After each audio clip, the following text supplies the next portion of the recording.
بہر ذکر مرتضی عرفان داور چاہیے الفت نو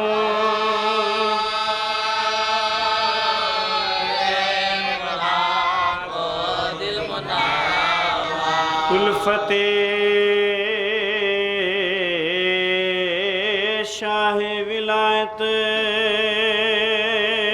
کام کچھ آسان نہیں قلب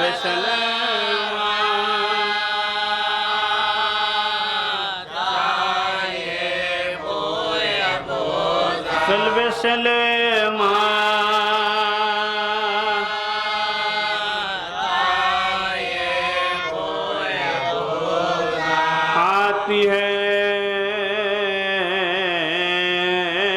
رومال کر مجلسوں میں فاطمہ نظر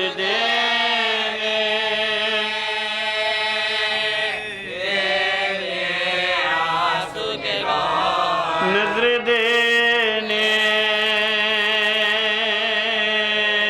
کے لیے عاشق دھوپ میں جلتی زمیں پازبھا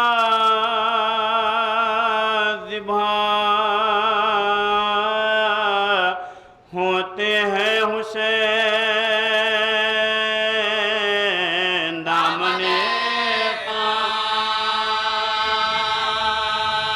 کے نبی دامن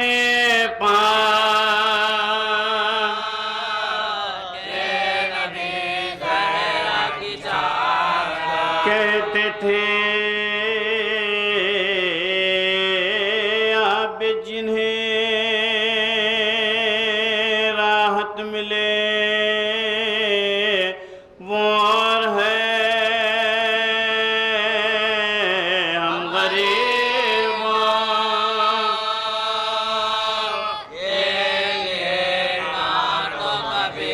ہم غریبوں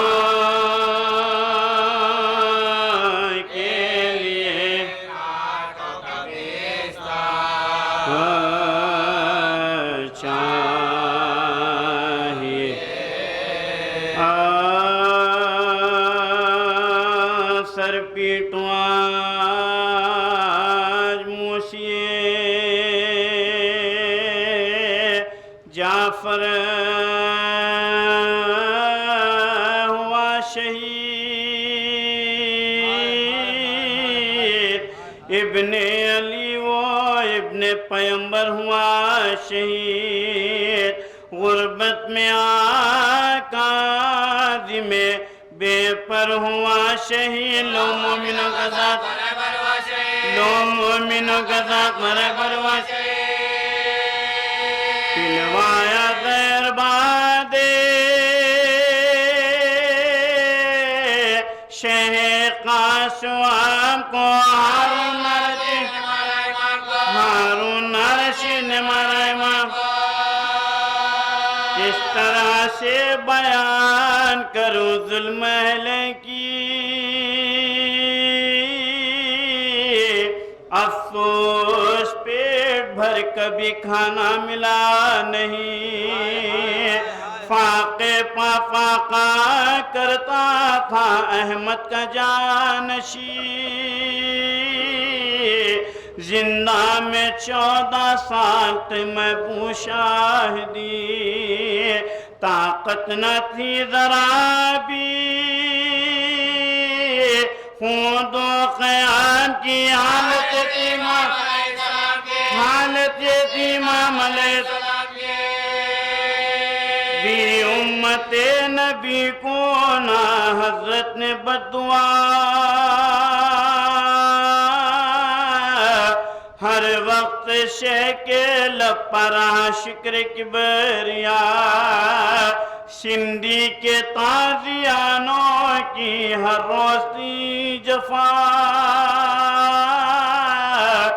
بہتا تھا خون جسم سے روحی لہو الفدا ایذائے قید ایسی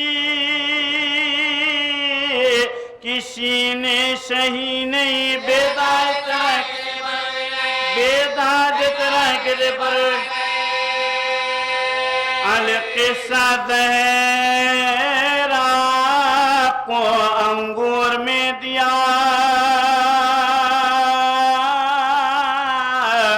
جسے جناب موسی کاظم نے کی قضا بعضوں نے لکھا ہے یہ شہادت کا ماجرا پگھلا کے شیش آگ کو جبرن پلا دیا کیسا کہوں کہ حال ہوا کیا امام کا جل کر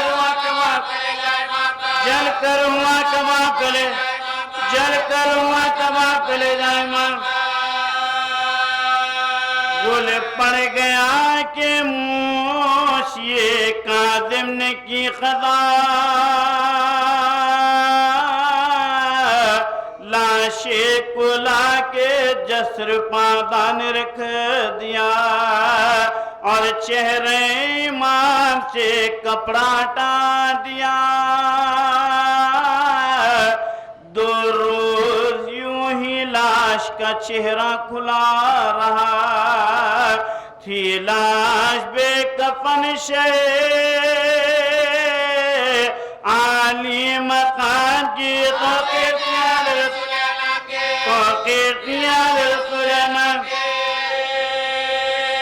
نزدیک بھائی تھانا پسر تھانا بھانجا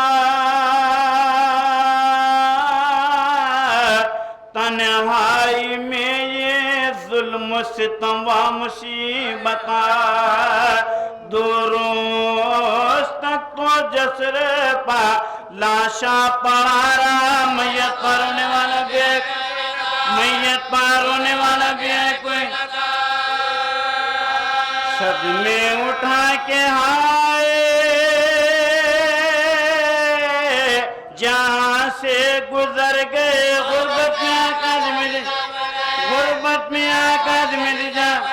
غربت میں آقاز مل جا مر گئے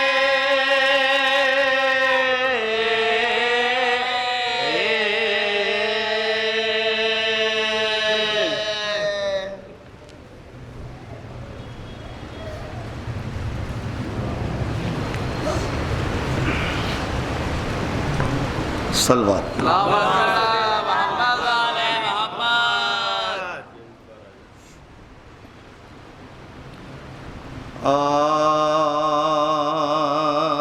سلامی جا گزا ہے رنجو غم خاصا نے داور کا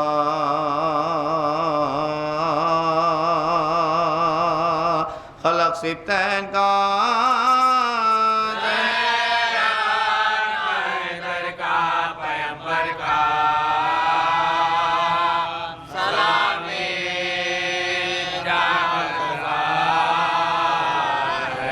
علی کی تیغ کے دم سے ہوا ہر مارے کا فیصل اور کا بدر کا صفین کا خندق کا خیبر کا بدر کا صفین کا خندق کا خیبر کا یہ پانچوں سورہ دل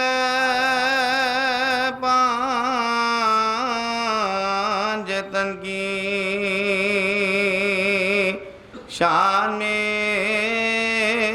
آئے قمر کا رحمان کا مریم کا کوثر کوثر کا قمر کا شمس کا رحمان کا مریم کا کوثر کا غلام پنجتن کو نہیں ان پاچیزوں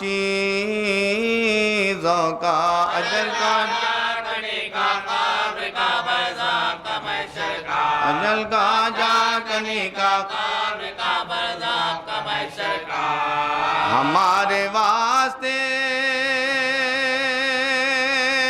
شہن گوارا کر لیا مٹنا حرم کا گرو کا جان کا اولاد کا گھر کا حرم کا گرو کا جان کا اولاد کا گھر کا غضب ہے اتنے صدمے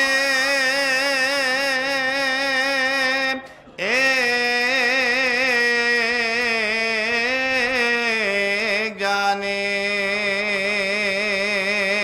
خواہر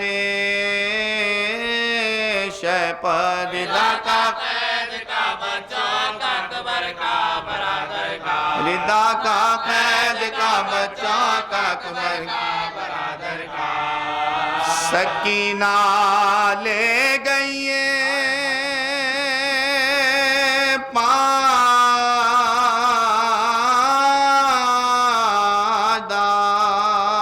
پاداف اس باغ عالم سے تماچوں کا رسن کا باپ کا سکے کا گوہر کا تماچوں کا رسن کا باپ کا سکے کا گوہر کا سلام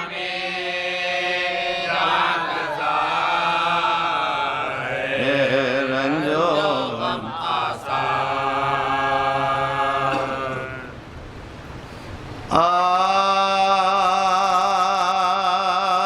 رو کہہ کے یہ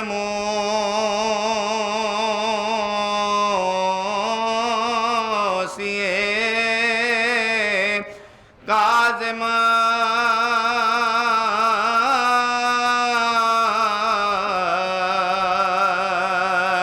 گئے دنیا سے موسیے کاظم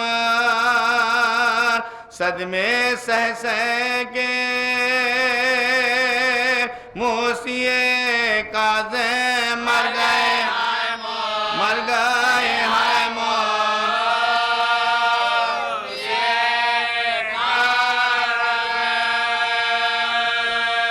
آج امام رضا یتیم ہوئے شاہ ہر دو سرا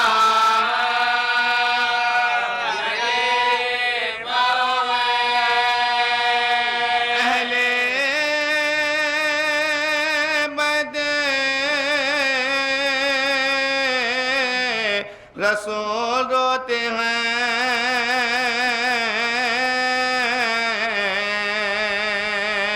منہ کو اشکوں سے اپنے دھوتے ہیں صدمے دل پر نئے جو ہوتے ہیں جان رو رو کے اپنی کھوتے ہیں ہے رسول خدا دیت میں فاطمہ رو رہے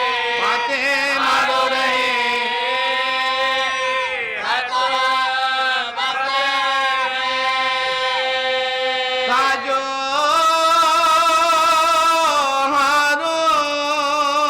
ہارون بے حیا و پلید وہ جو اپنے زمانے کا تھا یزید اس نے ڈھایا جو شہپزم شدید ہو گئے ساتویں امام شہید روئے تو مل گئے اب غلام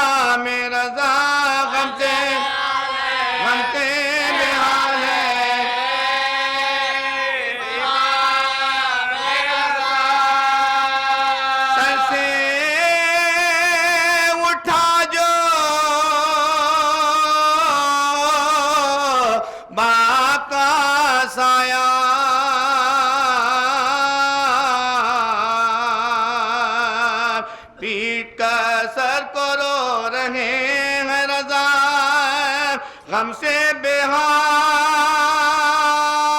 ہے شہ والا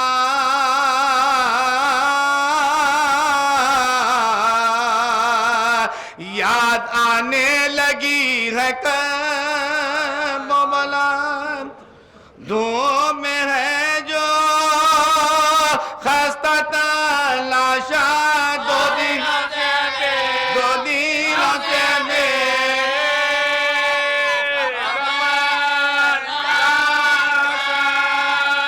پل پار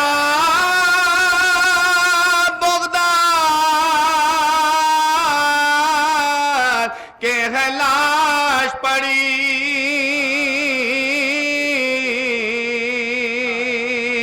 ہے مصیبت کی رنج و غم کی گھڑی پاؤں میں بیڑی ہاتھ میں ہے کڑی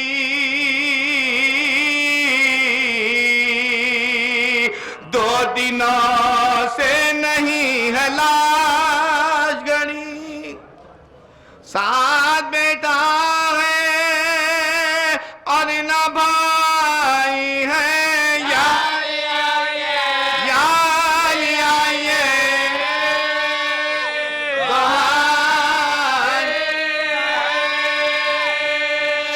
شیش پگھلا کے ہائے پلوایا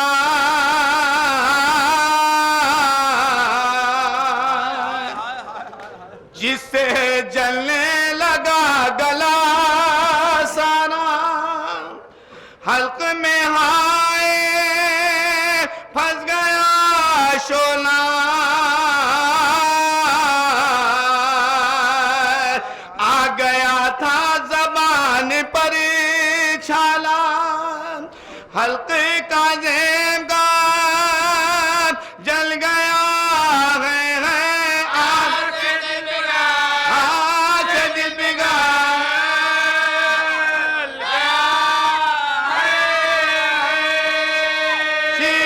شیر جب حلق سے اترنے لگی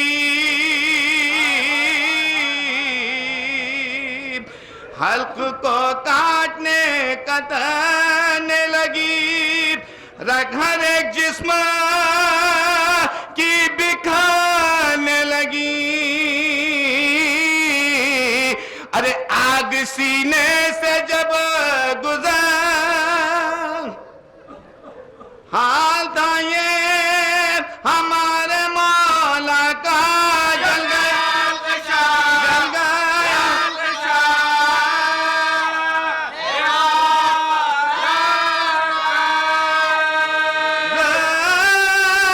ظالم نے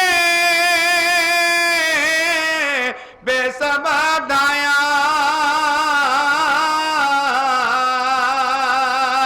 قید خانے میں دے کے زہر دغا پیر کر جدید اس نے کیا ارے حلق مظلوم کا جلا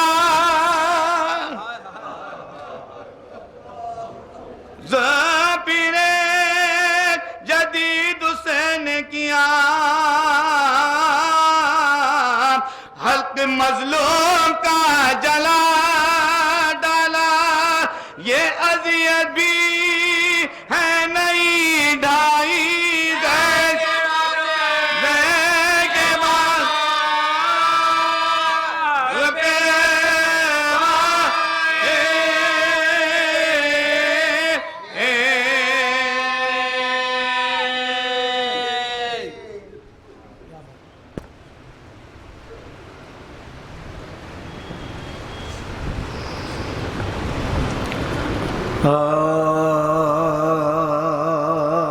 پہنچے نظم یوں شغے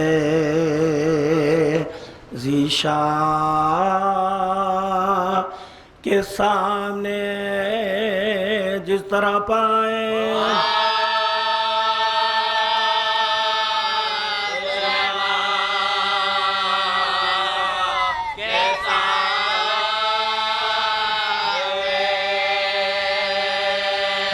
دم سکینہ لاتی تھی تسکین کے واسطے خالق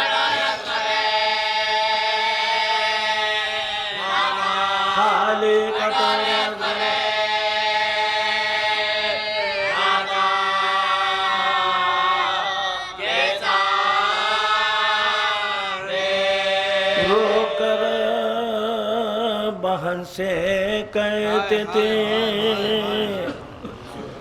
حضرت یہ روز قتل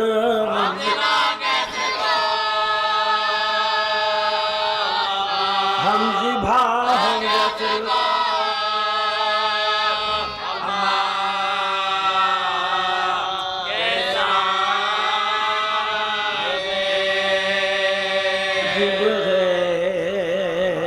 حلال میں تو یہ حکم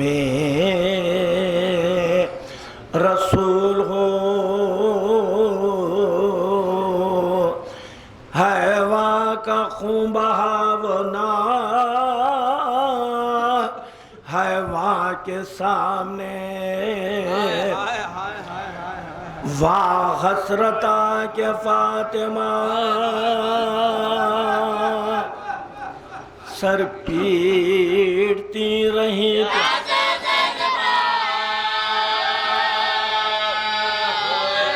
پیاسے حسین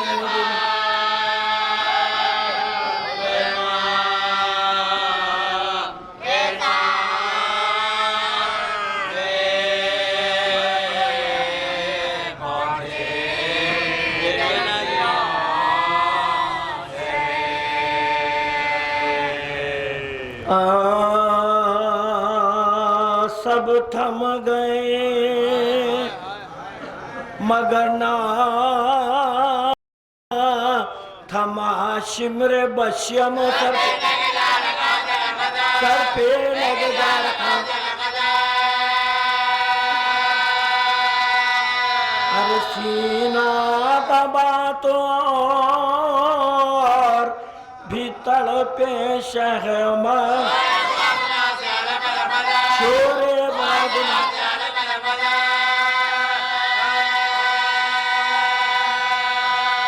قاتل سے پوچھا دیکھ کدھر غلیہ ہوتا ہے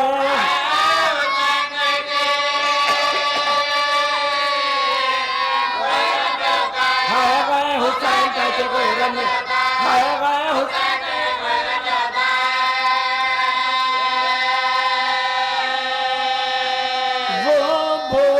کوئی ہوگا میں دیکھوں بھلا کدھر اب دیکھ پر نگاہ گئے شہرک پر نظر ہاں جب سوار ہونے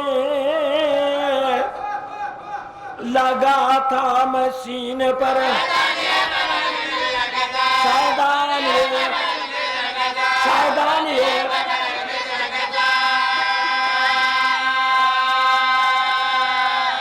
اس دم ہماری فوج میں تو عید ہوتی غیر مجھے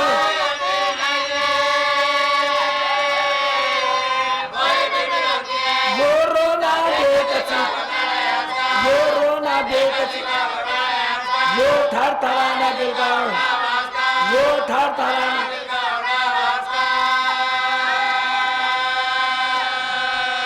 ارے کہنا بلک بلک کے یہ کلمہ ہراس کا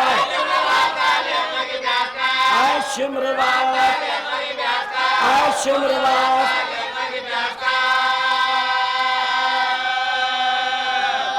للہ 3 روز کے پیاسے کو چھوڑ دے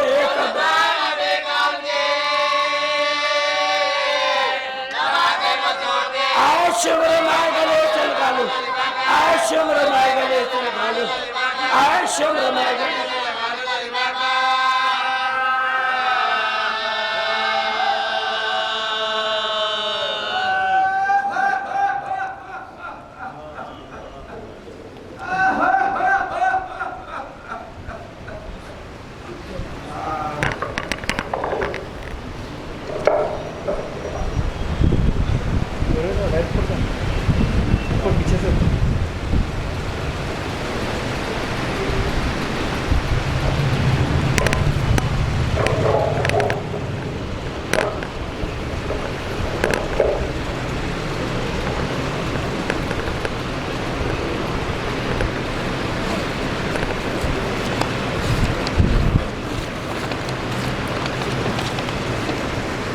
فاتحہ۔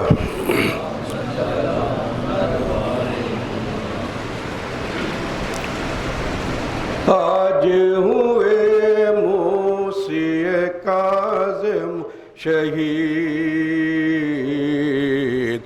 اہل حرم میں ہے قیامت بپا۔ آج ہوئے موسی کاظم شہید، اہل حرم میں ہے قیامت بپا۔ آج ہوئے موسی کاظم شہید، دے دیا ہارون زہر دغا۔ آج ہوئے موسی کاظم شہید، اہل حرم میں ہے قیامت بپا۔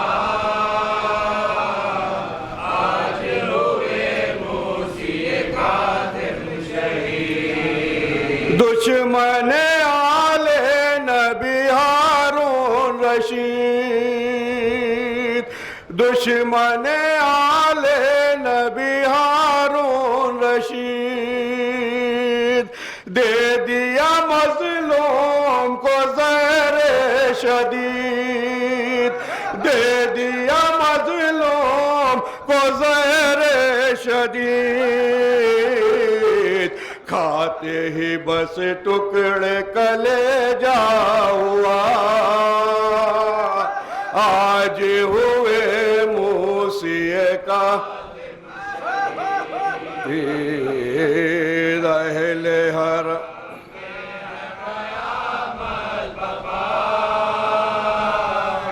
آج ہوئے موسی کاظم شہید، کیسا قیامت کا تھا زہر ستم، کیسا قیامت کا تھا زہر ستم،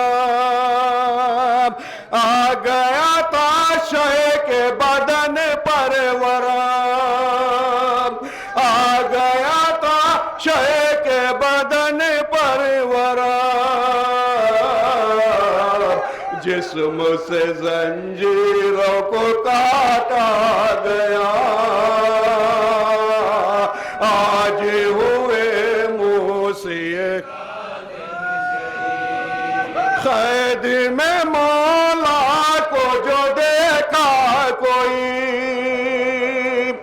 قید میں مولا کو جو دیکھا کوئی، سمجھا کہ بس ایک چادر پڑی۔ قید میں مولا کو جو دیکھا کوئی، سمجھا کہ بس ایک چادر پڑی۔ حال یہ بس ہو گیا تاشا کا، آج ہوئے آئے ہیں اعمال اٹھانے کو لاش، آئے ہیں اعمال اٹھانے کو لاش، آپ کی غربت پاؤ شیعہ نثار، آپ کی غربت پاؤ شیعہ نثار، بے کسی پا روئے نہ کیا کربلا۔ آج ہوئے موسی اہل حرم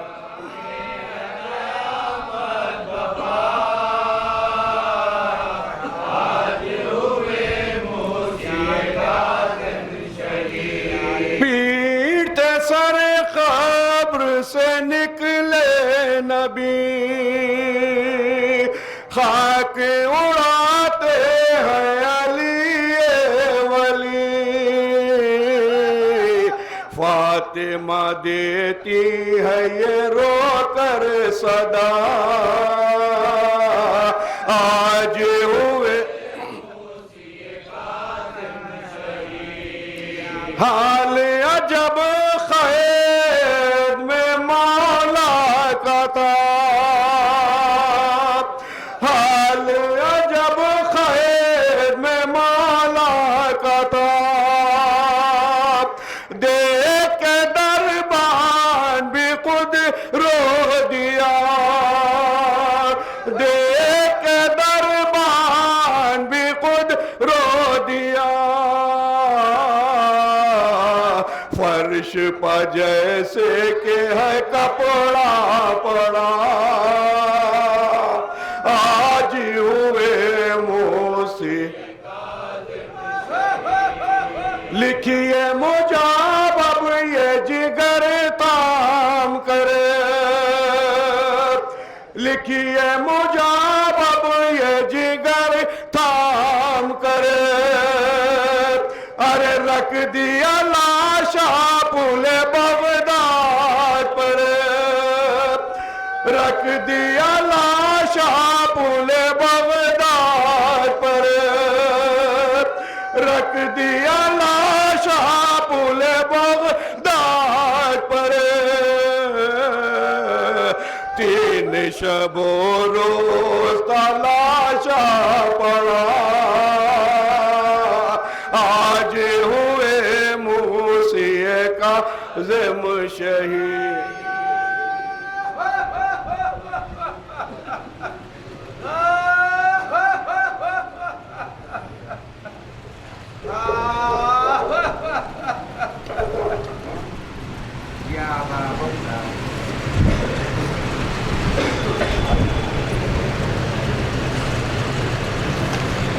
حضرت المومنین، مجالس کی آپ حضرات کی خدمت میں یاد رہی ہے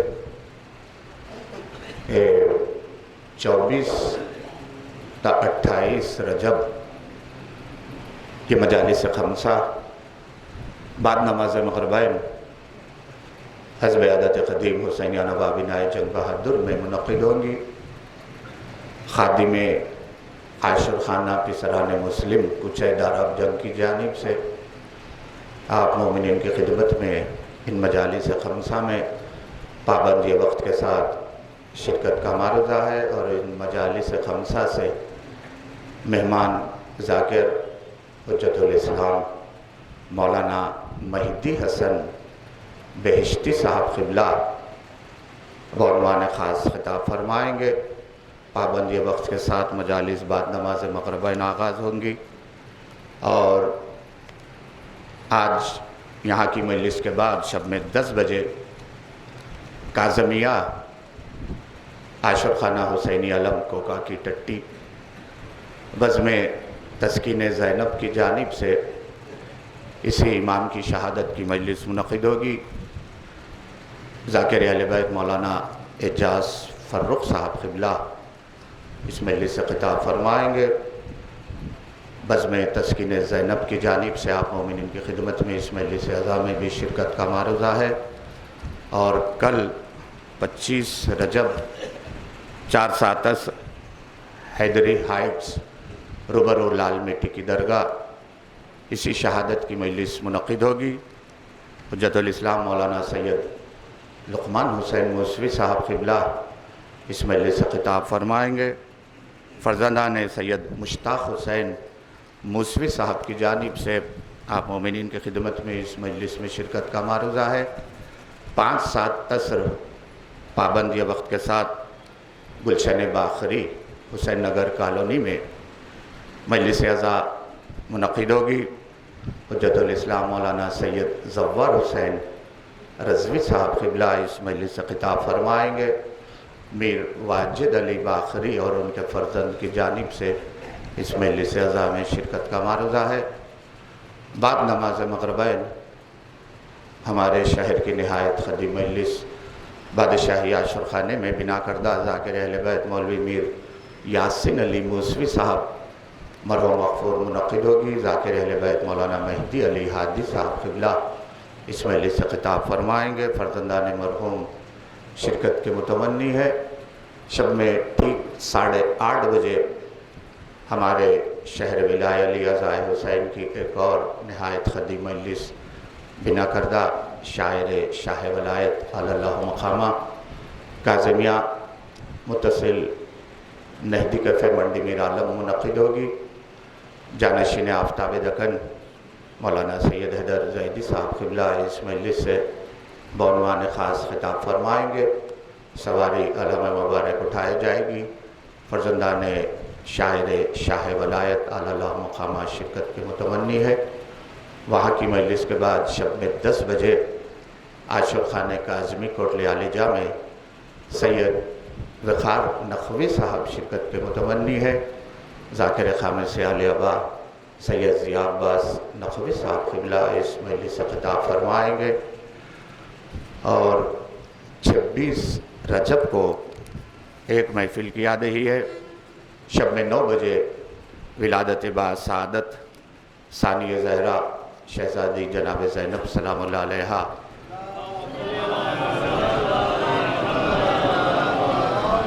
ہمارے شہر کا یہ نہایت قدیم جشن ہے منعقد ہوگا۔ جانشین آفتاب دکن سید حیدر زیدی صاحب قبلہ اس جشن سے خطاب فرمائیں گے۔ مدعو شعراء کرام منظومات پیش کریں گے۔ میر باقر علی صاحب مرحوم کا خانوادہ آپ حضرات سے شرکت کا متمنی ہے۔ 27 رجب کو بعد نماز مغربین حزب عادت قدیم چوراہا حسینی محلہ بازار نورخاں مجلس سفر سرکار سید الشہداء منعقد ہوگی۔ جانشین آفتاب دکن سید حیدر زیدی صاحب قبلہ اس مجلس سے خطاب فرمائیں گے۔ بعد مجلس حزب عادت قدیم شبیہ جلوس سے اماری سفر سید الشہداء برآمد ہو کر مختلف مقامات سے ہوتا ہوا علاوہ توخ مبارک پہنچے گا، جہاں اس سلسلے کی مرکزی مجلس سے پرسہ منعقد ہوگی۔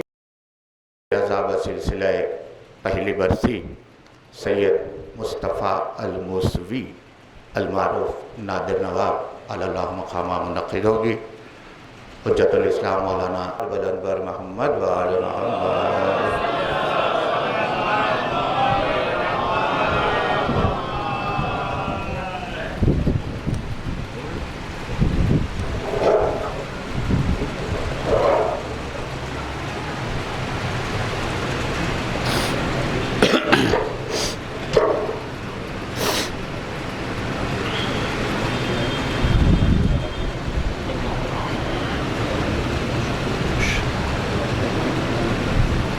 اعوذ باللہ من الشیطان اللعین الرجیم بسم اللہ الرحمن الرحیم الحمد للہ رب العالمین الصلاة والسلام علی النبی الامی المکی المدنی القرشی حبیب الہ العالمین اشرف المرسلین قاتم النبیین رحمت للعالمین ابی القاسم محمد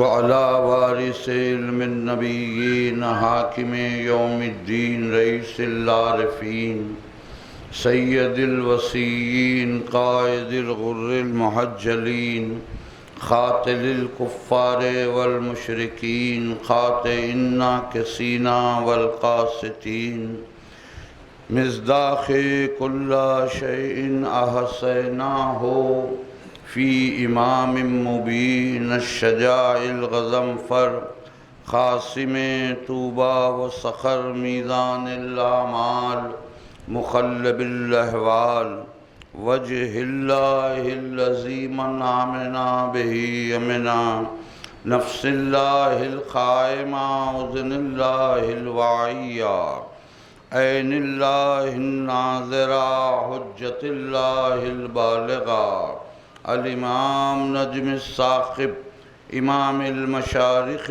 والمغارب مظہر العجائب ومظہر الغرائب الذی حبہ فرض علی الحاضر والغائب اسد اللہ الغالب غالب علی کل غالب مولانا و مولا الکونین امیر المومنین علی ابن ابی طالب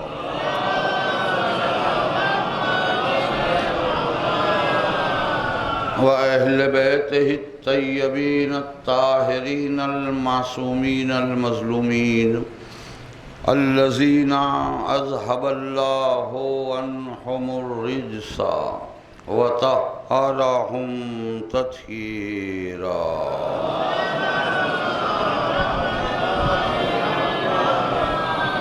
لعنة الله على أعدائهم أجمعين من يومنا هذا إلى يوم الدين أما بعد فقد قال الله تبارك وتعالى في كتابه المقدس المبارك بسم الله الرحمن الرحيم وجعلنا منهم أئمة يهدون بأمرنا لما صبروا وكانوا بآياتنا يوقنون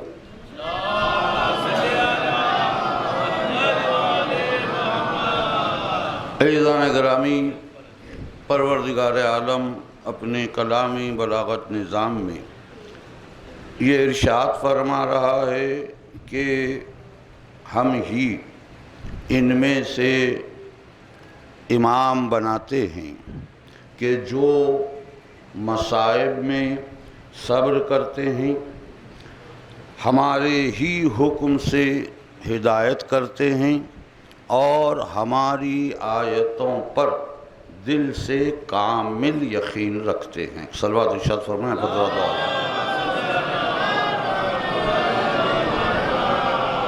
یہ آیہ مبارکہ ان آیتوں میں شمار ہوتی ہے کہ جن میں بطور خاص پروردگار عالم نے تعارف امامت کروایا ہے، جیسے اور بہت سی آیتیں ہیں۔ کل شیء احصیناہ فی امام مبین کی آیت ہے، اور اطیعوا اللہ و اطیعوا الرسول واولی الامر منکم کی آیت ہے۔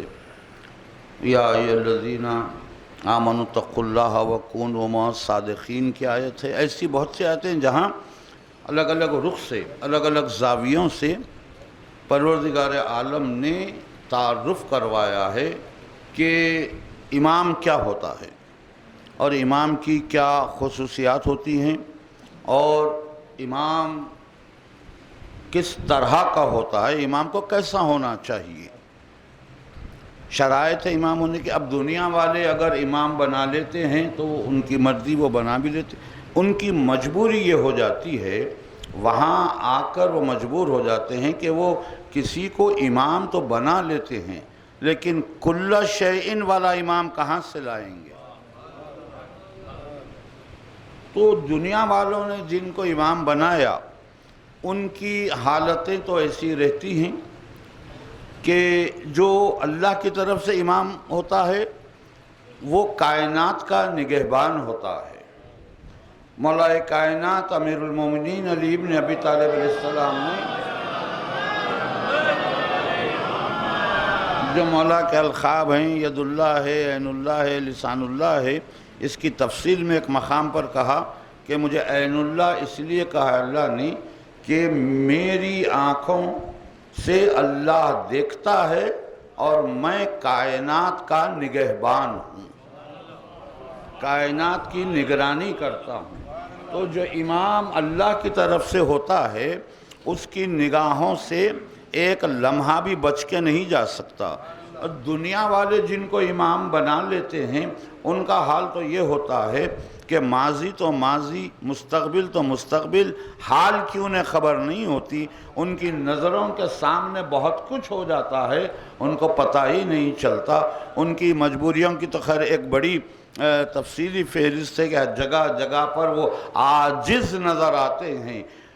مولا کائنات سے لے کر 11ویں امام کے دور تک ہر امام کے دور میں یہ ثابت ہوتا رہا کہ جہاں جہاں غضبی طور پر حاکموں نے حکومت پہ قبضہ کیا، تخت پہ بیٹھے ہیں، اپنے کو مسلمانوں کا خلیفہ کہلاتے ہیں، فوجیں ان کے پاس ہے، استطاعتیں ان کے پاس ہیں، مال و زر خزانے ان کے پاس ہے، اس کے باوجود بھی وہ اتنے محتاج ہوتے ہیں کہ جب بھی مشکل پڑتی ہے امام کو بلایا جاتا ہے،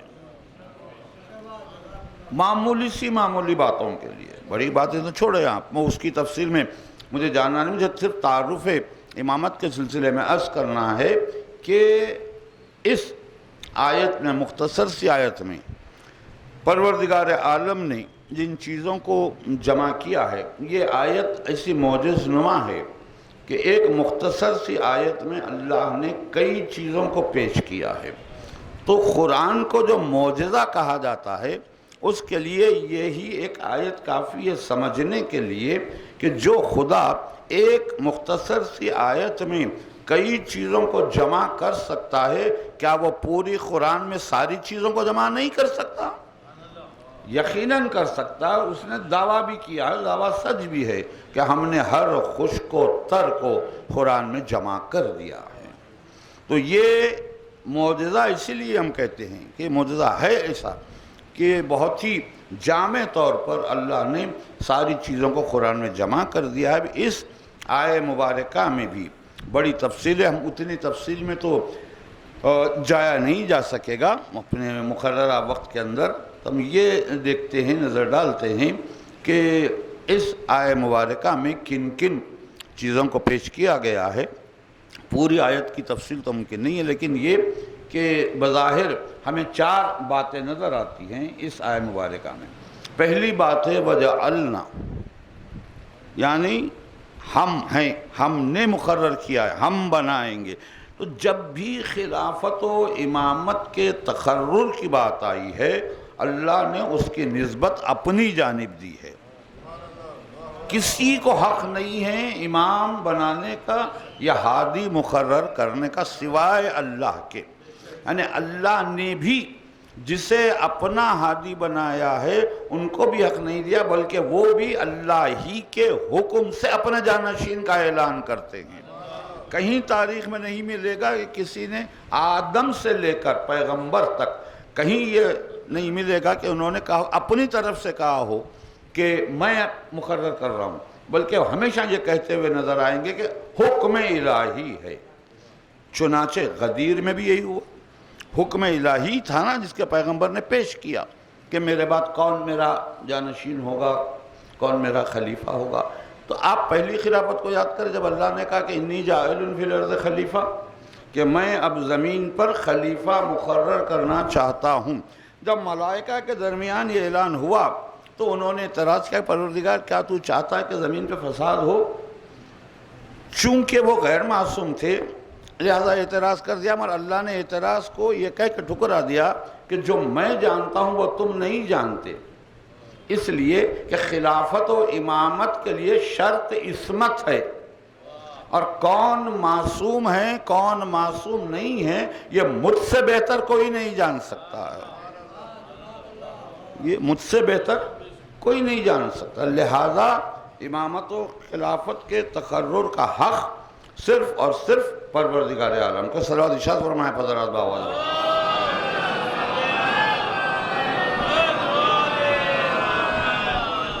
دوسری بات اس آیت میں یہ ہے، جو 4 باتیں بظاہر ان میں دوسری بات یہ ہے کہ یہ ہمارے ہی حکم سے ہدایت کرتے ہیں۔ پتہ یہ چلا کہ اللہ جن کو خلیفہ، نبی، رسول یا امام بنا کے اپنی طرف سے بھیجتا ہے، وہ اپنی ذات سے کچھ نہیں کہتے نہ کچھ حکم دیتے ہیں۔ چنانچہ پیغمبر اسلام کے لیے تو وما ینطق عن الہویٰ کہا ہی گیا ہے، سبھی جانتے ہیں، تفصیل میں جانے کی ضرورت نہیں ہے کہ یہ اپنی طرف سے کچھ نہیں کہتے، ہمارے حکم سے ہدایت کرتے ہیں۔ زبان ان کی ہوتی ہے، حکم ہمارا ہوتا ہے۔ ان کی زبان ہوتی ہے، حکم ہمارا ہوتا ہے۔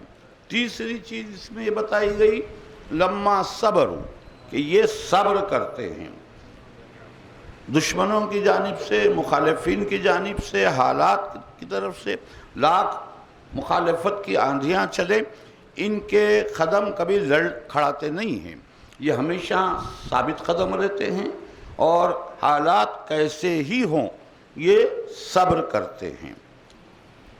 چوتھی چیز بتائی گئی کہ وَكَانُوا يُوقِنُونَ بِآيَاتِنَا وَكَانُوا بِآيَاتِنَا يُوقِنُونَ، کہ ان کو ہماری آیات پر مکمل یقین ہوتا ہے، کامل یقین ہوتا ہے۔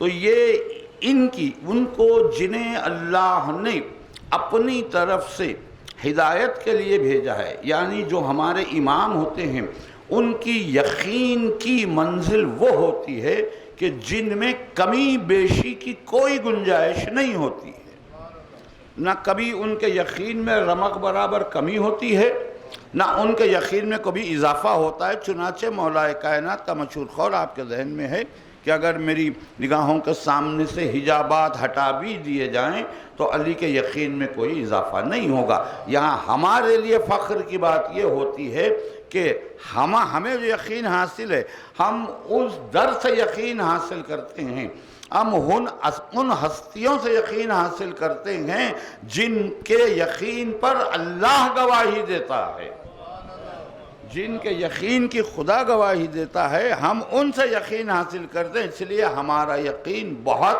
پختہ اور مضبوط رہتا ہے۔ چاہنے والوں کا یقین بھی کبھی متزلزل نہیں ہوتا، جو شک اور گمان کی منزل میں رہتے ہیں ان کا یقین ڈگمگاتا بھی ہے، مگر کبھی علی کے چاہنے والے اور حسین کے عزاداروں کا یقین کبھی متزلزل نہیں ہوتا ہے، کیونکہ ہمارے دامن میں دولت یقین علی کی دی ہوئی ہے۔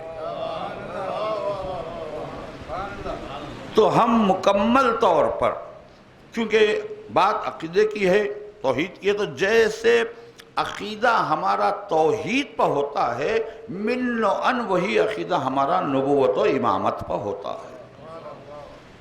تو اب یہاں پتہ چلا کہ امام کے لیے ان چار چیزوں کا ہونا ضروری ہے۔ ایک تو منصوص من اللہ ہو، دوسرے یہ کہ وہ اللہ کے حکم سے ہدایت کرے، تیسرے یہ کہ صبر کرے کسی بھی حالات میں، چوتھے یہ کہ یقین کی منزل پر رہے ہر حال میں۔ یہی وہ سلسلہ ہے کہ جو انبیاء اور اوصیاء کے لیے بھی یہی سلسلہ رہا، ان کے بھی حالات تبدیل ہوتے رہے، وہ بھی صبر کرتے رہے، ان کا بھی یقین رہا۔ لیکن یہ کہ جیسا میں نے کہا کہ اللہ کے حکم سے ہدایت کرتے ہیں تو حکم الہی کے اعتبار سے ہدایت کے انداز بدلتے رہتے ہیں۔ جیسا خود خدادہ نے کہا اور ہم بھی جانتے ہیں کہ اپنی مرضی سے کچھ نہیں کرتے، اللہ کا حکم ہے ہدایت کے لیے اگر جہاد بالسیف ہونا ہو تو پھر جہاد بالسیف ہوگا، ہدایت کے لیے اگر ضرورت چنانچہ پیغمبر اسلام کے دور سے دیکھیں آپ، بدر و احد سے لے کر صفین و نہروان تک ضرورت تھی جہاد بالسیف کی، تو جہاد بالسیف ہوا، اسی کے ذریعے ہدایت بھی ہوتی رہی۔ لیکن جب حالات بدلے تو مولا کائنات نے جہاد باللسان بھی کیا، جہاد بالصبر بھی کیا۔ اگر جہاد باللسان کا حکم ہو تو پھر علی کی اس دور کی زندگی کو دیکھیں جو بعد پیغمبر اسلام 3 دور گزرے ہیں، وہاں جہاد باللسان بھی ہے، جہاد بالصبر بھی ہے۔ اب جہاں جہاد بالسیف اور جہاد باللسان دونوں کے حالات نہ ہوں تو حکم الہی ہو تو پھر جہاد بالصبر کیا جاتا ہے، اور یہی جہاد سب سے مشکل اور بڑا جہاد ہے۔ جہاد بالصبر سب سے مشکل اور بڑا جہاد ہے، اس میں بڑی ہمت اور حوصلے کی ضرورت ہوتی ہے۔ چنانچہ اللہ نے اسی جہاد کو تمام انبیاء کے لیے، اوصیاء کے لیے مقرر کیا کہ اسی کے ذریعے بظاہر جو لفظیں ہمیں استعمال کرنی پڑتی ہیں سمجھانے کے لیے امتحان کی، کہ انبیاء کا، ائمہ کا امتحان لیا، دراصل امتحان لینا مقصد نہیں تھا اللہ کا، کیونکہ اللہ عالم الغیب جانتا ہے وہ کس کی کیا استطاعت ہے، کون کیا ہے؟ دراصل دنیا والوں کو بتلانا تھا، نہ ائمہ اور انبیاء کا امتحان مقصود تھا، نہ اللہ کو ان کے ذریعے اپنا اطمینان حاصل کرنا تھا، دونوں بھی چیزیں نہیں تھی۔ حقیقت یہ تھی دنیا والوں کو بتلانا تھا کہ میرا بھیجا ہوا امام کیسا صبر کرتا ہے، میرا مقرر کیا ہوا امام کیا ہوتا ہے، اس کا معیار کیا ہوتا ہے، اس کا مقام و مرتبہ، کہ یہ بتانے کے لیے ان ہستیوں کو ان حالات سے گزارا گیا۔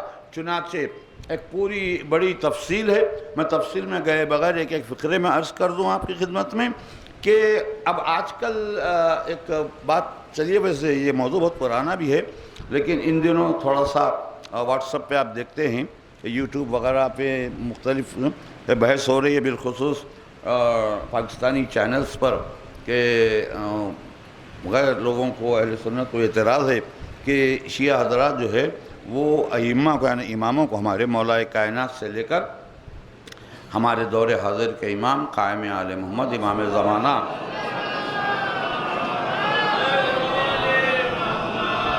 اجل اللہ تعالیٰ فرض کو ہم انبیاء ما سبق سے افضل سمجھتے ہیں،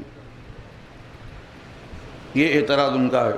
اور ماشاءاللہ علماء نے بڑا ہی مدلل قرآن کے حوالے سے، احادیث سے ان کو جواب دے کر لاجواب کر دیا ہے، ان کو بحث اس میں جانا۔ لیکن یہ کہ ایک موضوع جو ہے یہ ہے کہ یہ ہمارے ائمہ انبیاء سے افضل ہیں، تو یقیناً افضل ہیں، اس لیے افضل بھی ہیں، بہت سی علتیں ہیں اس کی، بہت سی وجوہات ہیں اس کی، مگر بنیادی بات یہ ہے کہ ان ائمہ کی ولایت کے اقرار کے بغیر ان کو نبوت ہی نہیں مل سکتی تھی۔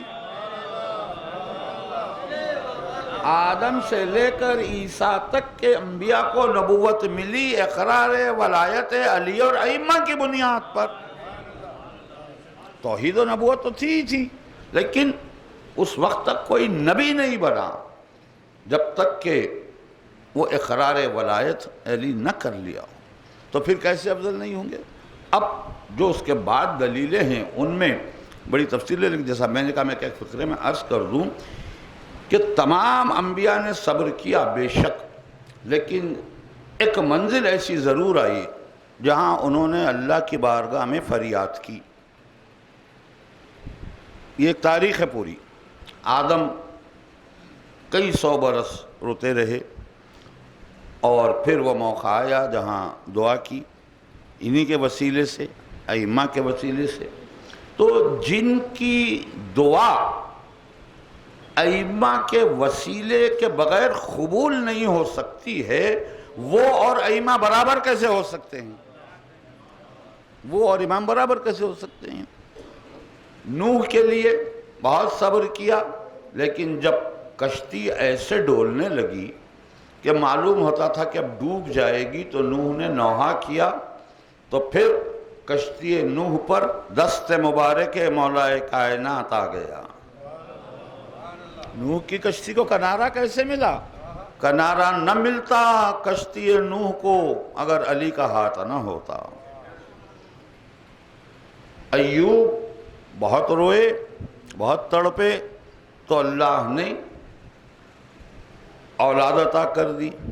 یعقوب روتے رہے تو بیٹے کو بادشاہ بنا دیا۔ موسیٰ تنگ آ گئے تو عصا دے دیا ہاتھ میں۔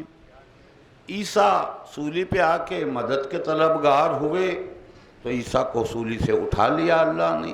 تو پتہ چلا کہ یہاں انبیاء نے کسی نہ کسی منزل پر بارگاہ الہی میں فریاد کی ہے۔ لیکن تاریخ امامت دیکھ لے، پوری امامت کی تاریخ میں ایک مقام بتائیں جہاں کسی امام نے بارگاہ الہی ہی میں صحیح، دنیا تو چھوڑیں آپ، اللہ کی بارگاہ میں کبھی فریاد نہیں کی۔ تو یہ صبر کا راستہ ایسا ہی ہوتا ہے۔ تو ایک صبر کرنے والا کربلا کے میدان میں ایسا بھی نظر آیا کہ جس کے صبر کو دیکھ کر خالق صابرین حیران رہ گیا۔ بار بار پیغام بھیجا، بار بار پیغام بھیجا کہ حسین کہو زبان سے کیا چاہتے ہو۔ اجنہ آئے، ملائکہ آئے، جبرائیل آیا، کسی کی مدد کی ضرورت نہیں ہے۔ پروردگار مجھے کسی کی مدد نہیں چاہیے، تیری امداد درکار ہے۔ کیا امداد مانگا؟ اللہ سے مانگا۔ کیا مانگا؟ کہا پروردگار آج تو حسین کو وہ صبر عطا کر جو آج تک کسی نبی کو نہ دیا ہو۔ چنانچہ صبر حسین اس مقام پر ہے جہاں ذہن انسانی نہیں پہنچ سکتا ہے۔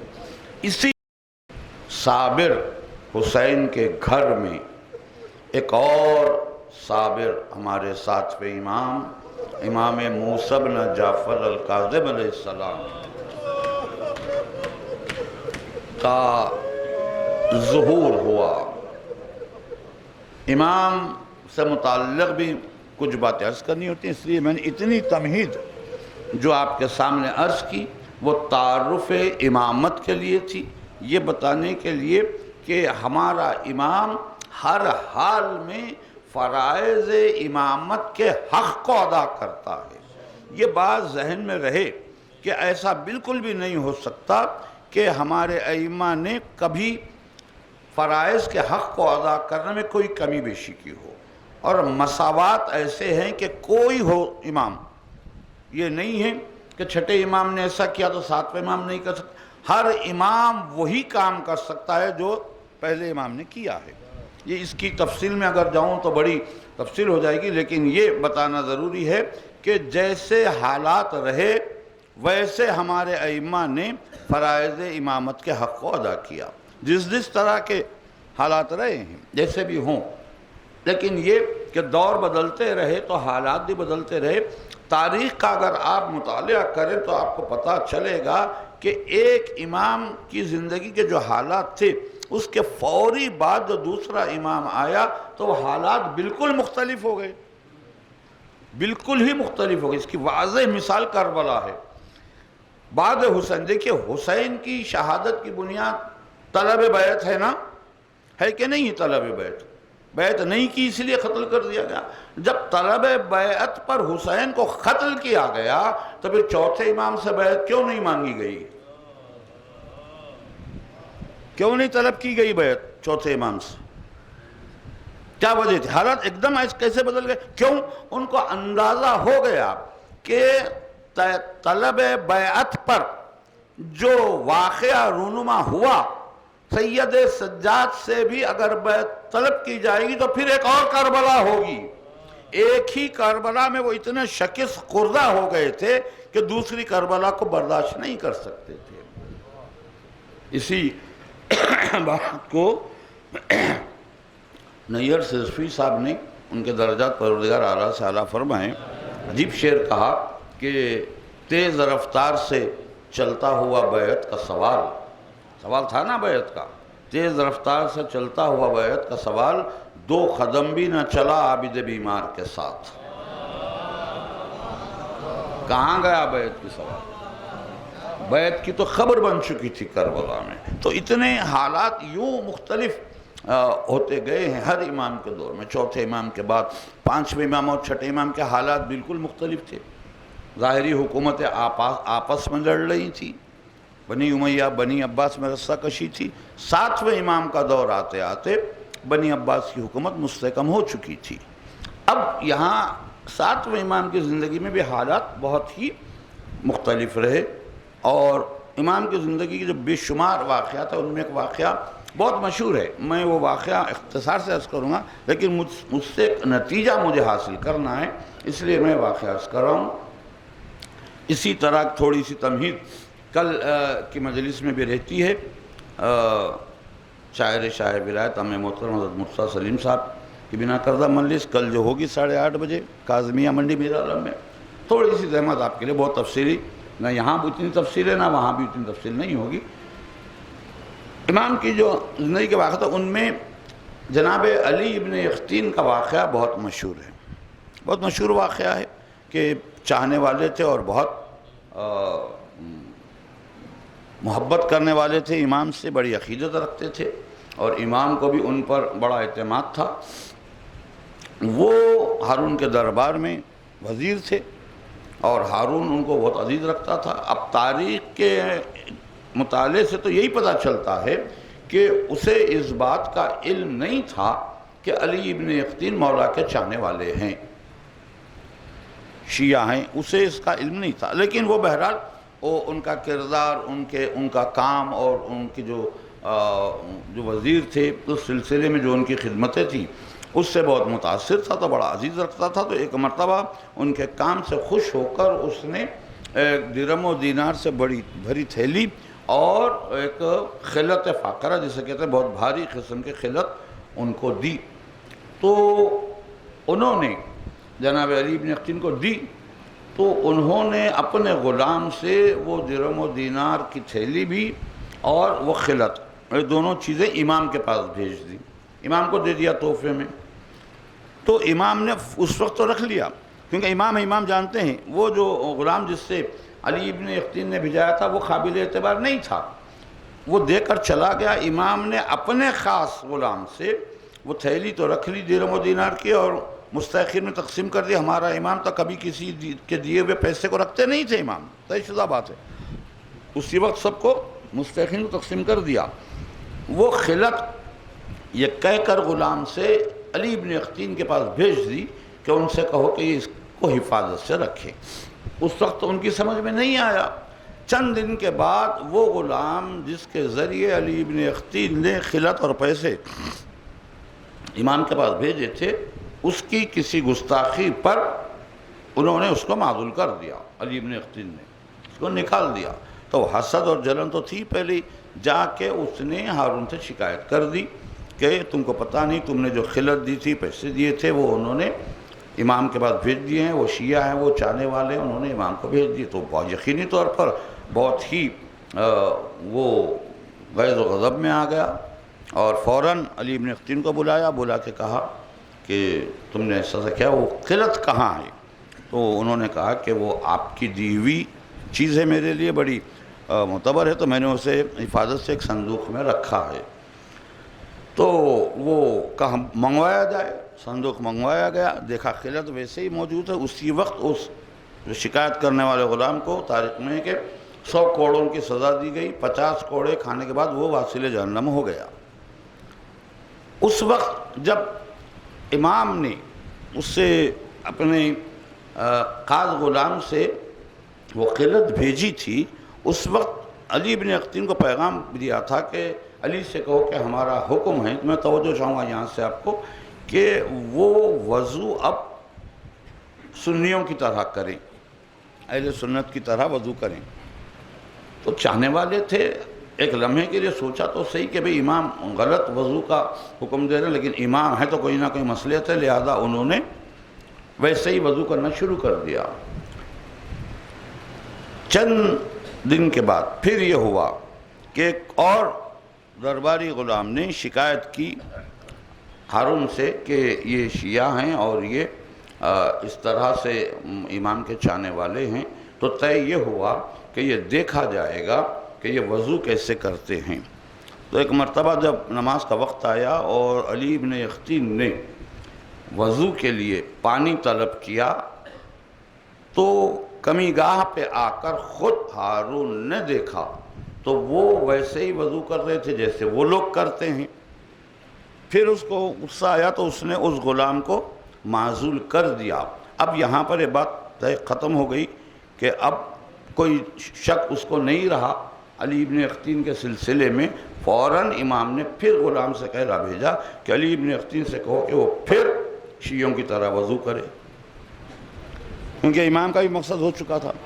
اب یہاں ایک سوال پیدا ہوتا ہے کہ غلط وضو مقدمہ نماز ہے، اگر وضو غلط ہو جائے تو نماز غلط ہے، وضو غلط ہو جائے تو نماز باطل ہے۔ اب جتنے دن علی ابن یقطین نے غلط وضو کر کے نماز پڑھی ہے، ان نمازوں کا ذمہ دار کون ہے؟ ان غلط نمازوں کو صحیح شمار کرنے والا کون ہے؟ تو پتہ چلا وہی ہوگا جس کی ولا کے بغیر نماز قبول نہیں ہوتی ہے۔ اسے اختیار ہوگا کہ وہ ہمارا امام صرف محافظ شریعت ہی نہیں ہوتا ہے، شریعت پر عمل کرنے والے مومنین کا بھی محافظ ہوتا ہے۔ اگر امام یہ حکمت اختیار نہ کرتے تو ممکن ہے کہ علی ابن اختین قتل کر دیا جاتا، تو امام نے اس کی جان بھی بچائی، ان کی نمازوں کو بھی بچایا۔ یہ اختیار کس کے پاس ہو سکتا ہے؟ یہ اختیار کس کے پاس ہو سکتا ہے؟ وہی کہ جو حاکم شریعت بھی ہو، جو محافظ شریعت ہے، وہ بہتر جان، نیتوں کا جاننے وقت۔ کمال تو یہی ہے نا کہ اللہ جیسے انسانوں کی نیتوں کو جانتا ہے، ہمارا امام بھی ویسے ہی نیتوں کو جانتا ہے۔ ایک واقعے سے میں مربوط آپ کی زحمت تمام کروں۔ یہ واقعہ بھی اس لیے میں عرض کر رہا ہوں کہ تاکہ نوجوانوں کو پتہ چلے کہ ہمارے ائمہ کن حالات سے گزرتے تھے اور کیسے کیسے۔ یہی نہیں کہ غیر بلکہ خاندان میں، فراد خاندان میں بھی ایسا بغض رکھنے والے ہوا کرتے تھے۔ علی ابن اسماعیل جو ساتویں امام کے بڑے بھائی کا بیٹا تھا، وہ امام سے بڑی حسد کرتا تھا، امام سے بڑا جلتا تھا۔ ادھر ہارون اس فکر میں تھا کہ کسی طرح معاذ اللہ امام پر کوئی الزام لگایا جائے، یا یہ کہ امام کو کسی طرح سے بدنام کیا جائے، تو گھر کے حالات کس سے معلوم ہوں گے؟ تو کسی وزیر نے مشورہ دیا کہ علی ابن اسماعیل چونکہ ان کا بھتیجا ہے، گھر کا فرض ہے، اس کو بلا کر اس سے دریافت کریں گے۔ تو اس تک پیغام پہنچا، ہارون نے تمہیں بلایا، تو وہ بہت خوش ہوا علی ابن اسماعیل۔ امام اس وقت ایک مسجد میں تشریف فرما تھے، کچھ فاصلے سے وہ راستہ تھا جدھر سے وہ جا رہا تھا۔ امام نے وہیں سے مسجد سے جو لوگ بیٹھے تھے اپنے چاہنے والوں میں سے 2-3 افراد کو بھیجا کہ جاؤ جا کے علی ابن اسماعیل کو بلا کر لاؤ، وہ بغداد کو جا رہا ہے۔ یہ لوگ گئے اور بلا کر لائے، تو امام نے کہا کہ اے علی ابن اسماعیل تم نہ جاؤ بغداد۔ تو کیوں جا رہے ہو؟ تو کہا کہ مجھ پر کچھ قرض ہے، کچھ مصیبت میں۔ تو امام نے کہا وہ میں ادا کرتا ہوں، کہہ کر مصلی سے اٹھا کے ایک تھیلی امام نے درہم و دینار کی دی۔ کہا اگر یہ کافی نہ ہو تو اور بھی، بلکہ تمہارے پورے خرچ کا میں ذمہ دار ہوں۔ تب بھی وہ نہ مانا، نہیں مجھے جانا ہے، ضروری ہے۔ تو آخر میں امام نے کہا کہ اے علی ابن اسماعیل میرے بچوں کو یتیم نہ کر، کیونکہ اس کا نتیجہ کیا ہونے والا ہے اس کے جانے کا وہ امام جانتے تھے۔ تب بھی وہ نہ مانا، تو امام نے چھوڑ دیا۔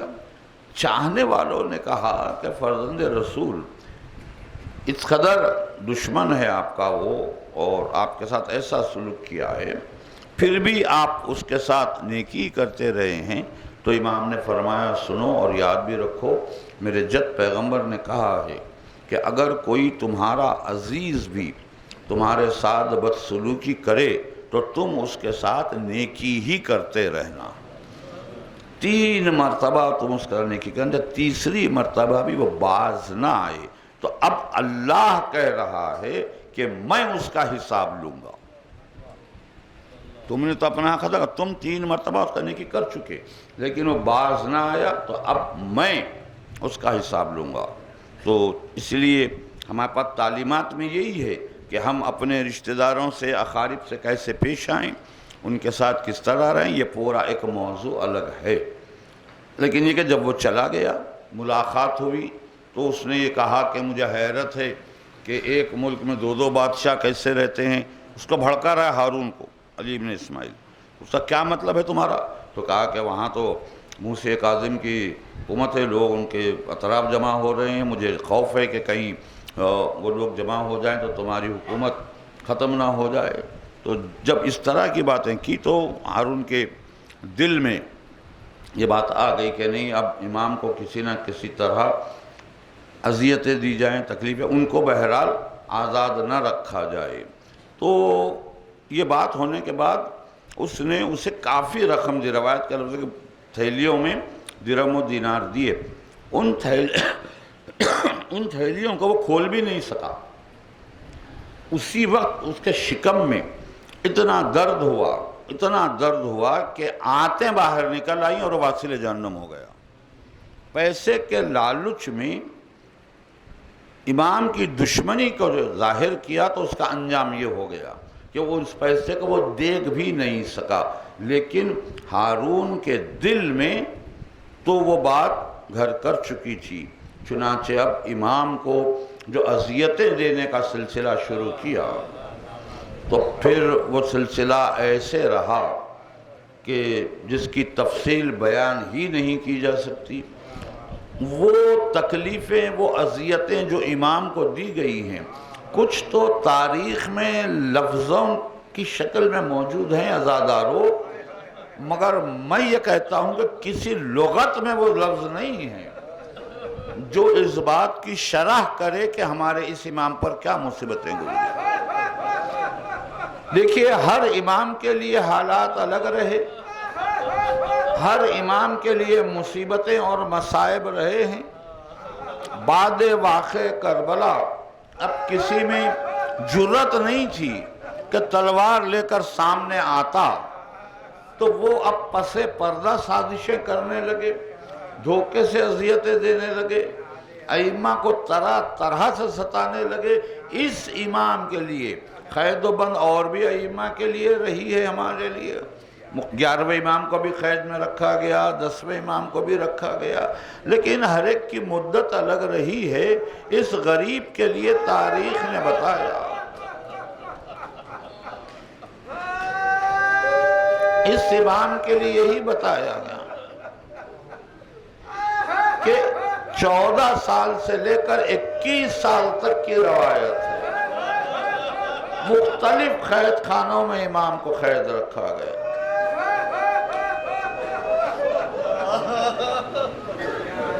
یہ عالم امام کا تھا کہ بصرے میں قید رکھا۔ 1 سال کے بعد بصرے کے قید خانے کے نگران کار کو پیغام بھیجا کہ موسیٰ بن جعفر کو قتل کر دو۔ اس نے جواب دیا کہ یہ کام مجھ سے نہیں ہوگا، میں کیسے اس شخص کو قتل کروں جسے میں دیکھتا ہوں کہ رات بھر نمازیں پڑھتا ہے، دن بھر روزہ رہتا ہے اور ہمیشہ امت کے لیے دعا کرتا ہے، جو ہمارے لیے دعا کرتا ہو میں اسے قتل نہیں کر سکتا۔ وہاں سے بصرے سے بلا کے بغداد میں رکھا، فضل کی قید میں رکھا، فضل نے بھی انکار کر دیا، تو آخر میں ایک ایسے ظالم کو منتخب کیا، سندھی بن شاہق کو، کہ جس کی قید میں امام تڑپتے رہے۔ میں ان لفظوں کو ادا نہیں کر سکتا کہ ظالم نے کس طرح سے امام کو اذیت پہنچائی ہے، کیسے امام کو تکلیفیں دی گئی ہیں۔ ایسا قید خانہ کہ جہاں روشنی کا کوئی گزر نہ ہو، مگر ہمارا امام محتاج تھوڑی ہے، وہ تو جانتا ہے کب نماز صبح کا وقت ہے، کب ظہر کا ہے، لیکن ظاہری اہتمام بھی امام نے کر رکھا تھا۔ نگران کاروں میں سے کچھ چاہنے والے بھی تھے، ان میں سے ایک کو مقرر کیا تھا کہ جب اذان ہو تو آ کے ہمیں خبر کر دی جائے، تو امام کو خبر ہوتی، امام مسلسل نمازیں ادا کرتے رہتے۔ لیکن یہ کہ حالت امام کی یہ ہو چکی تھی کیونکہ دن بھر میں امام کو ایک سوکھی روٹی اور ایک گرم پانی کا پیالہ دیا جاتا تھا، جس کی وجہ سے امام کا جسم جگہ جگہ سے شق ہو گیا، خون بہنے لگتا تھا۔ آہستہ آہستہ یہ حالت ہو گئی کہ جسم مبارک پر صرف ہڈیاں رہ گئی تھی، استخوان رہ گئے تھے۔ ایک چاہنے والے نے آ کر زندان بان سے کہا کہ میں امام سے ملنا چاہتا ہوں، ملاقات کا۔ اس نے کہا یہ ممکن ہی نہیں ہے، بڑا سخت پہرا ہے، زندان مخفل رہتا ہے۔ لیکن اس نے اصرار کیا، نہیں کوئی راستہ تو بتاؤ۔ تو زندان بان نے کہا ٹھیک ہے، رات کے حصے میں آ جانا، پشت زندان کی جو دیوار ہے وہاں ایک سوراخ ہے، وہاں سے تم دیکھ لینا، بات کر لینا۔ وہ شخص نصف شب کے بعد آیا، غور سے دیکھا اس سوراخ میں سے، تو اسے نظر آیا کہ امام سجدے میں ہے، امام سجدے میں ہے۔ کچھ غور کیا، توجہ میں چاہوں گا عزاداروں سے، ماتمداروں سے، مولا کے چاہنے والوں سے، کہ عبادت کی کیا عظمت اور کیا اہمیت ہے، یہ ہمارے ائمہ ہی بتا سکتے۔ کہ حالات کیسے ہی کیوں نہ ہو، ہمیں عبادتوں سے لاپرواہی نہیں کرنی ہے۔ وہ کہتا ہے کہ ایسا قید خانہ جہاں روشنی کا بالکل گزر نہ ہو، تاریکی ہے، سختیاں ہیں۔ امام سجدے میں کہہ رہے ہیں پروردگار میں تیرا شکر کیسے ادا کروں کہ تو نے مجھے عبادت کے لیے اتنا پرسکون گوشہ عطا کیا ہے، ایسا گوشہ عطا کیا ہے جہاں میں آرام سے عبادت کر رہا ہوں۔ وہ حیران تھا۔ کچھ دیر کے بعد جب امام سجدے سے اٹھے، اس نے سلام کیا، گفتگو کی۔ امام نے پوچھا کیا چاہتے ہو؟ تو کہا مولا آپ کے دیدار کے لیے بے چین ہیں، سب چاہنے والے چاہتے ہیں کہ آپ سے ملاقات ہو۔ تو امام نے کہا ابھی چند دن باقی تھے، 25 رجب کو، روایتوں کے اعتبار سے 4-5 دن ہوں گے۔ کہا کہ 25 رجب کی صبح بغداد کے پل پر آ جانا، ہم سے ملاقات ہو جائے گی۔ وہ بڑا خوش ہوا، جا کے چاہنے والوں میں خبر پہنچائی کہ مولا نے اعلان کیا ہے کہ 25 رجب کی صبح وہ بغداد کے پل پر آئیں گے تو ملاقات ہوگی۔ چاہنے والوں میں خوشی کی لہر دوڑ گئی، مگر ادھر زندان میں یہ گزرا کہ 23 رجب کو امام کو شدید زہر دے دیا گیا۔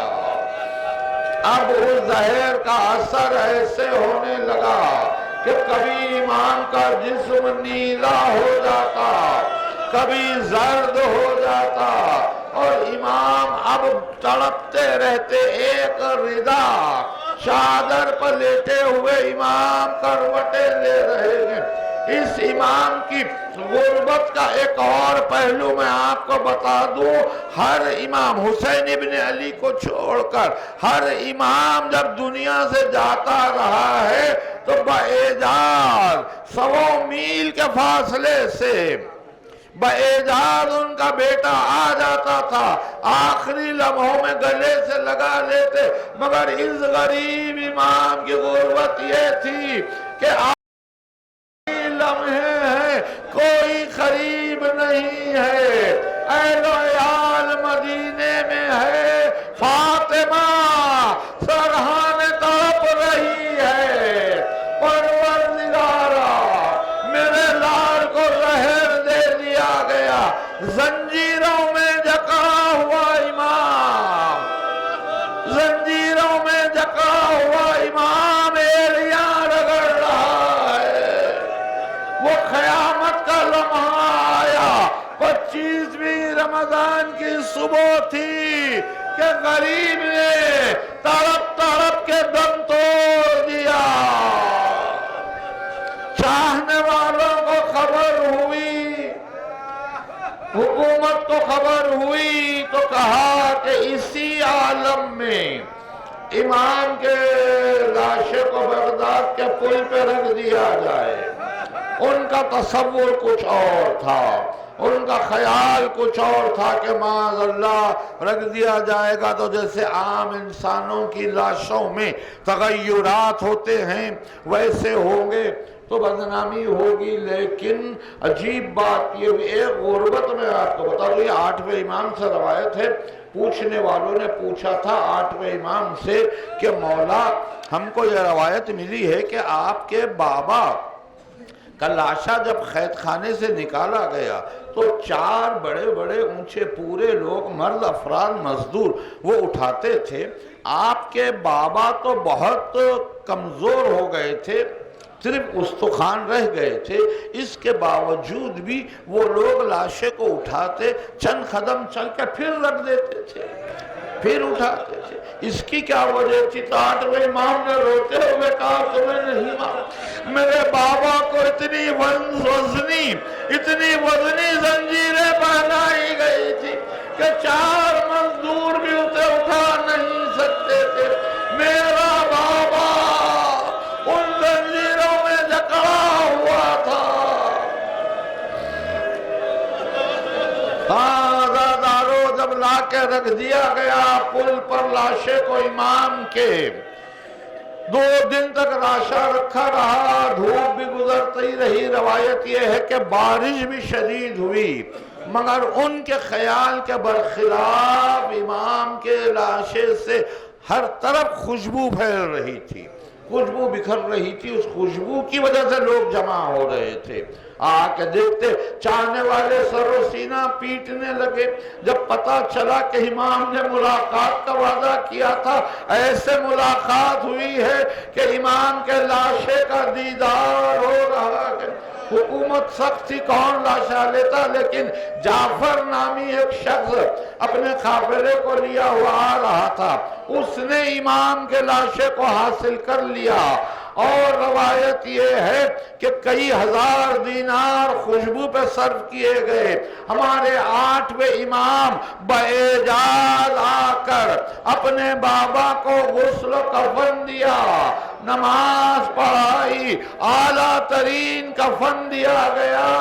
ہزاروں کی تعداد میں لوگ تابوت اٹھا کے چلے، ماتم کرتے ہوئے جا رہے تھے. آج جہاں امام کی قبر کاظمین میں وہاں دفن کیا گیا، یہی لمحہ ہے جہاں غربت حسین یاد آتی ہے کہ ایک بیٹا مدینے سے بغداد آ کر غسل کفن دیتا ہے، جنازہ اٹھاتا ہے. مانا مولا 2 دن راجا رکھا رہا، مگر غسل تو ہوا، کفن تو ملا، نماز تو ہوئی. ہائے حسین کا لاشا بے گور و کفن پڑا رہا.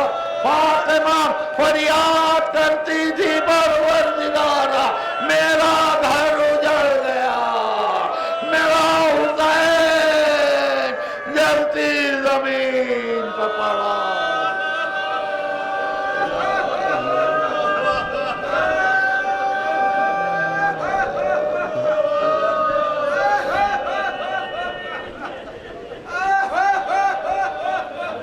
حضرات تشریف رکھیں، ابھی نہا پڑھا جائے گا.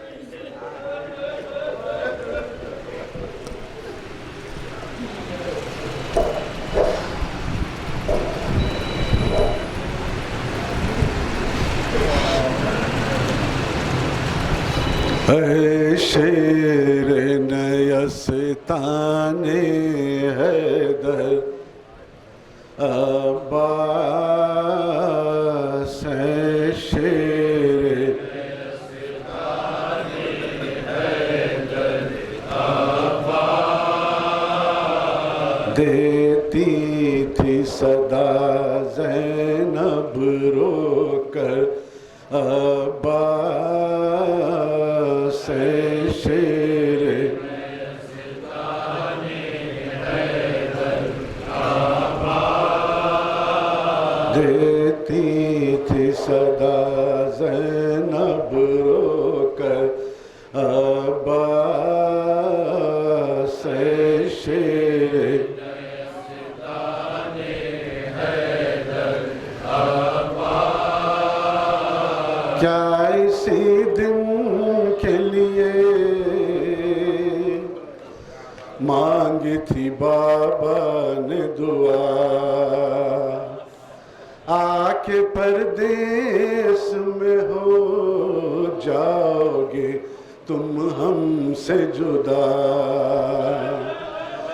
سوتے ہو چین سے دریا کے کنارے بھیا، کیا سنائی نہیں دیتی تمہیں حلمن کی صدا،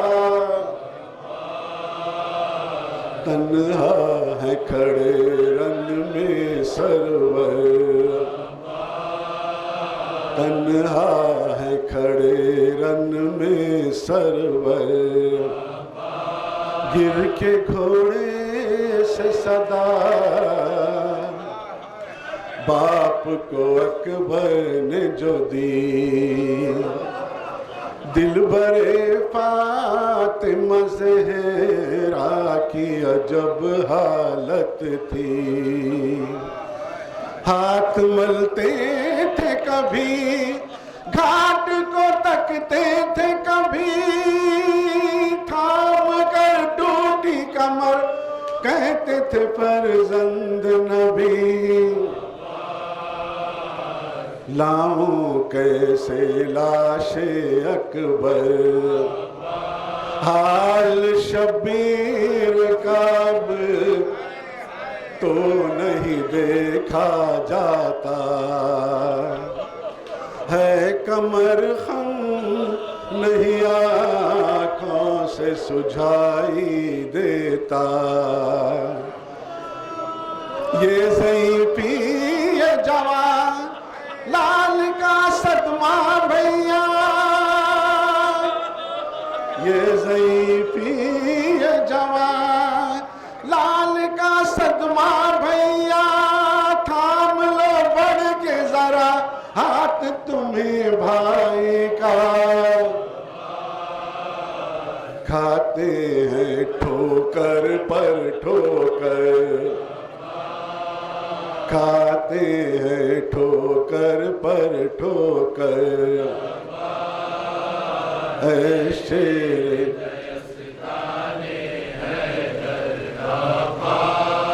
ہے قیامت کا سما، لوٹ ہے خیموں میں مچی، کوئی پرسان نہیں حالت ہے عجب بچوں کی، ارے تازیانے کوئی، تازیانے کوئی، کھاتا ہے تماچے کوئی، تازیانے کوئی، کھاتا ہے تماچے کوئی، آگ دامن میں ہے معصوم سکینہ کے لگی، بھیا اٹھو لو جلد خبر، بھیا اٹھو لو جلد خبر، بھائی کو بھول گئے، دھیان نہ بہنوں کا رہا، یاد آیا نہ کوئی، پائی جو دریا کی ہوا، ہائے کس دل سے کیا تم نے گوارا بھیا، ہر تماچے پا، ہر تماچے پا سکینہ نے تمہیں یاد کیا،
السلام عليك يا ابن فاطمة الزهراء سيدة النساء العالمين خصوصا سيدي ومولاي أبا الفضل العباس يا ابن أمير المؤمنين ورحمة الله وبركاته. السلام عليك يا قريب الغرباء يا معين الغرباء الفقراء السلطان يا أبا الحسن يا علي بن موسى رحمة الله وبركاته. السلام عليك يا مولانا يا قاهر الأكل والزمان الأمان الأمان من فتنة الزمان. السلام عليك يا شريك القرآن السلام عليك يا خليفة الرحمن السلام عليك يا مظهر الإيمان السلام عليك يا إمام الإنس والجان عجل الله تعالى فرجا